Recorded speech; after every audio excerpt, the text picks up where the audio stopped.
Hello, my name is André de Vries and I will be talking about migrating HelpDeskExpress to DataFlex 2021. I've been talking about migrating to DataFlex 2021 a lot before in the DataFlex Learning Center course. In part 1, I've been talking about general aspects, so things that everyone has to do to migrate their application to 2021. And also about making your application fully Unicode and 64-bit. I won't go into detail about that today, because now I will be talking about an example, HelpDeskExpress, and to show you what kind of things you have to do to migrate it to the new version. HelpDeskExpress is a DataFlex-based online support tool for customers to report bug reports, product suggestions, and questions. And it's also in use by customers of us for their customers. It is currently running in 19.1 on a Microsoft SQL Server database, and it's a pretty large workspace containing 7 projects and 11 libraries. So the idea is now to migrate it to 2021 and then run it as 64-bit executable and being Unicode capable. First, I had to do a number of steps to migrate it. First, I had to remove the dynamic object library because I was using this in 19.1, but now since dynamic objects is an integrated part of the studio, I had to remove this library.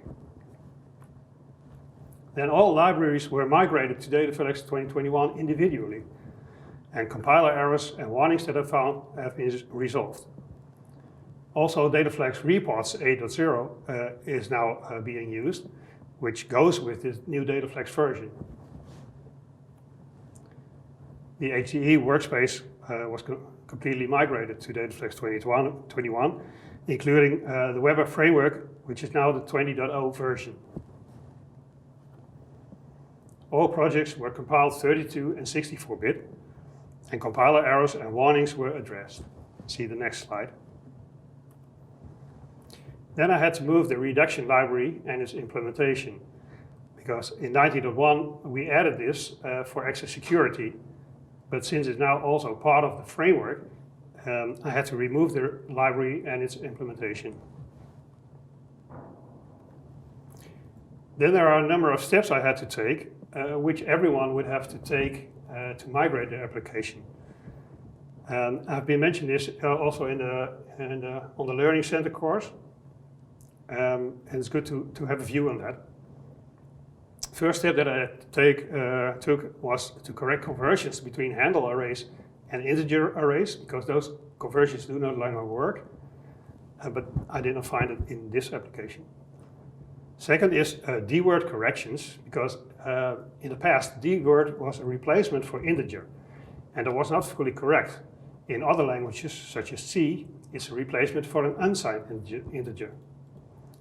So in most cases it will just work, but for example, if you would have a test on a D-word variable being negative, yeah, that would make no sense anymore and would be wrong. I did not find such problems here.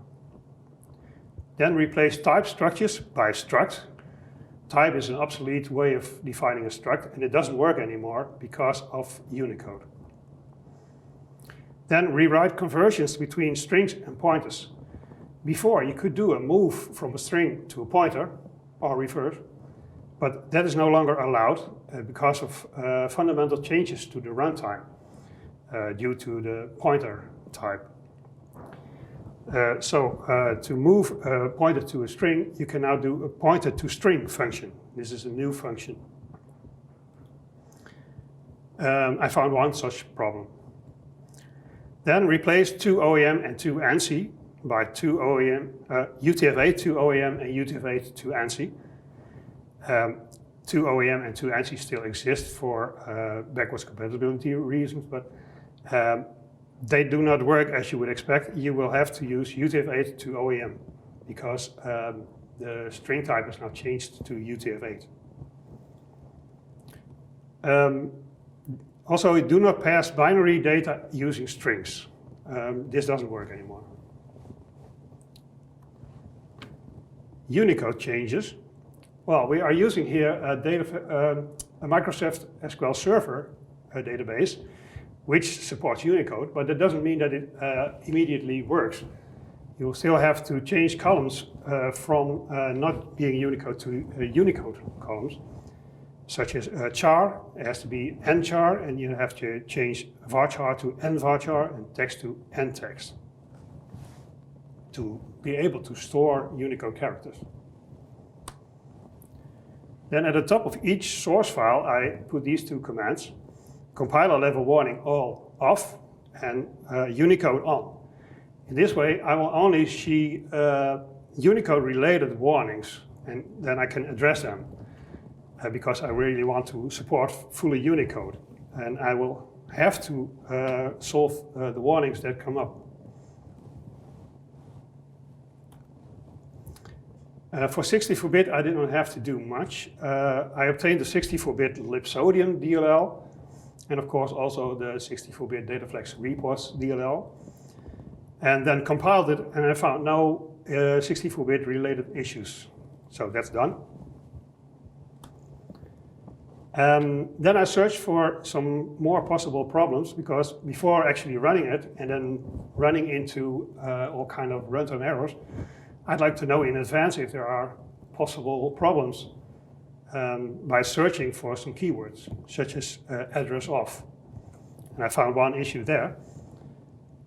In this piece of code, you see the class ID from string function, which is a Windows function. It expects an address of a wide string, so a UTF-16 string. And before we did this by a special custom function called str to wide str. I don't know if this function really works in the new version of DataFlex 2021. I would have to check, but there's a much easier way now to do it. Just using the wide string data type.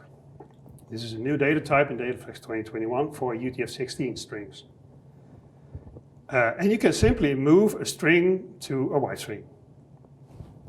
So that's done. Then I searched for external function, because external functions, especially functions for Windows calls, they might have to be changed from the ANSI version to the W version, the wide version. In this case, I did not have to do that because there were no such functions, so that's done. So then I tested it, and unfortunately, there were a lot of problems. I got runtime errors, things that did not work, and things not showing. But only a few of them were Unicode-related problems, and most problems were actually due to custom controls, because there have been quite a lot of changes in the web app server, in the web app framework, and these custom controls have not been adapted to those changes. And normally, you would not have to worry about it, because the web app framework changes are generally backwards compatible. But if you do lower level coding or augmenting functions or having custom controls here, those changes might break your application. So you really have to take into account those changes. For example, the web app framework changed from a web service to a HTTP handler, which means that you don't have to use tweb value tree anymore. This has changed into JSON handles.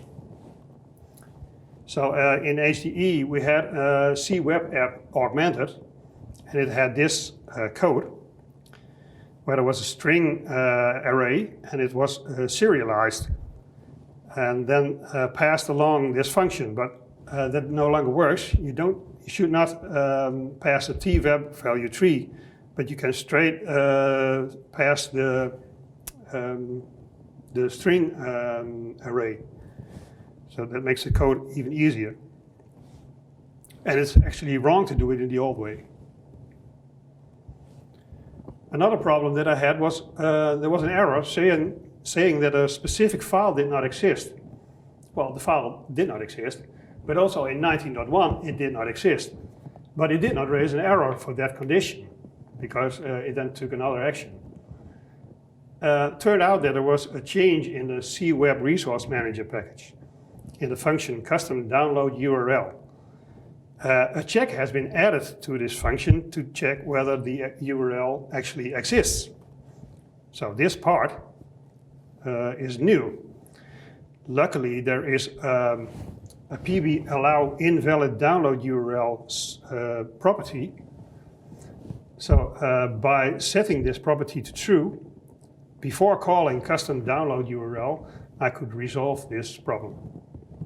It now no longer complains that the file does not exist. A third problem, there were framework changes in C-Web-based DEO and C-Web object in the function convert to transport.